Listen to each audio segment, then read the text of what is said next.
હા હા. મેં કીધું આપ બગદાણા આશ્રમમાં ટ્રસ્ટી તરીકે છો કે? હા, ટ્રસ્ટી તરીકે છું. કોણ બોલે? હું અજયભાઈ રાઠોડ અમદાવાદ થી વાત કરું. હા, બોલો ને. હવે મેં કીધું આ જે થોડાક દિવસથી જે બગદાણામાં ઇસ્યુ થયો છે, હમ. નવનીતભાઈ ને જે મારવામાં આવ્યો છે, હા.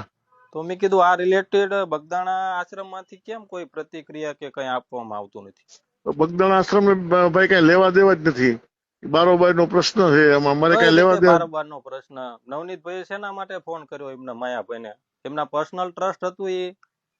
નવનીતભાઈ નું ઈ તો પોતાનું હતું કે નવનીતભાઈ એમના? ફોન કર્યો હોય એને નવનીતભાઈ જોવાનું છે. અરે આશ્રમ નવનીતભાઈ ને ને હું કઈ છું, લેવા દેવા નથી એમાં ભાઈ. ધીરુભાઈ કેમ લેવા દેવા નથી? એમને કોના ટ્રસ્ટ માટે ફોન કર્યો એમને માયાભાઈ ને? એમના પોતાનું હતું, એમના સમાજ નું હતું? એમના સમાજ નું હોય કે નો અમને એમ કઈ નહીં, ખબર હું નથી. શું કહું, મારી એમને સાંભળો. એમના સમાજના ટ્રસ્ટ માટે માયાભાઈ ફોન કર્યો હતો કે ભાઈ આ એમડી નથી? કયા આશ્રમ માટે એમને ફોન કર્યો માયાભાઈ ને? અને શેના માયાભાઈ માટે ને આ વિવાદ શેના માટે થયો? એમના પોતાના સમાજ નું હતું? સેવક છે અને એને જે સાચું લાગ્યું એવું એને ફોન કર્યો. આ તો પણ સાચું લાગ્યું ને તો મારા નવનીતભાઈ આશ્રમના અમારા સાચા માટે એને ફોન આશ્રમના કર્યો ને. સેવક છે. હા, આશ્રમના સેવક છે બરોબર. અને એને એવું લાગ્યું હોય એટલે એને માયાભાઈને ફોન કર્યો. માયાભાઈ એને જે વસ્તુ થઈ હોય આપણે આશ્રમને કઈ લેવા દેવા અમારા ભાઈ નથી.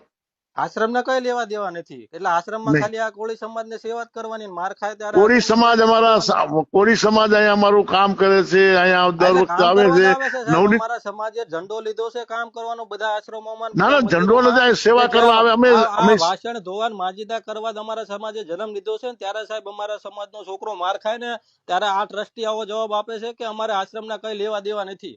આ અમારા ના ના સમાજની આંખ આશ્રમને નથી લેવા ખુલતી ને. નવનીતભાઈ અમારા સેવક જ છે. અરે સેવક નહીં, આ અમારા સમાજને આંખ નથી ખુલતી ને એટલે અમારે આ ભોગવવું પડે છે સાહેબ. આ અમારી વેદના છે, એ અમારો સમાજ નથી સમજતો.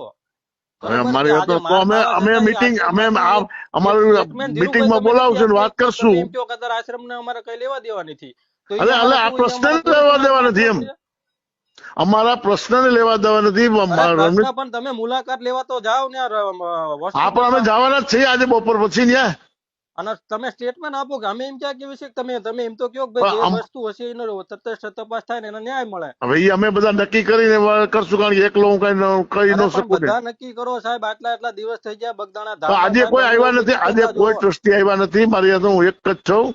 આજે ધીરુભાઈ હું કોઈ શું કઉ ટ્રસ્ટી આવ્યા છું, નથી. ટ્રસ્ટ બધા અમારો સમાજ મળીએ છે અને ને, નક્કી કરીને તમને કહી. અમારો સમાજ આજીવન બગદાણામાં આવવાનો છે ને આવતો રહેશે, બરોબર. પરંતુ આવી ઘટનામાં અમારો સમાજ આશા રાખીએ કે ના ના ટ્રસ્ટમાંથી તમારો કઈક. સમાજ અમારી સાથે જ છે. અરે અમે સાથે જ છીએ ને સાથે રહેવાના છીએ, પરંતુ અમારે તમારી પાસે આશા હોય ને. અમારો સમાજ આજે રાત દિવસ ને ના અહીં પણ અમે મહેનત કરતું હોય. બપોર પછી 5 વાગે અમે જવાના છીએ હોસ્પિટલે. નવનીતભાઈને મળવાના છે. હા, નવનીતભાઈ ને તમે મળો, અને તમારા તરફથી બગદાણા ધામ ટ્રસ્ટ તરફથી પણ સાહેબ સહકારની અમારે આશા હોય. ના ના પાકું પાકું પાકું. બરોબર. એ હા, હાજી હાજી. જય ખોડ. સીતારામ. સીતારામ.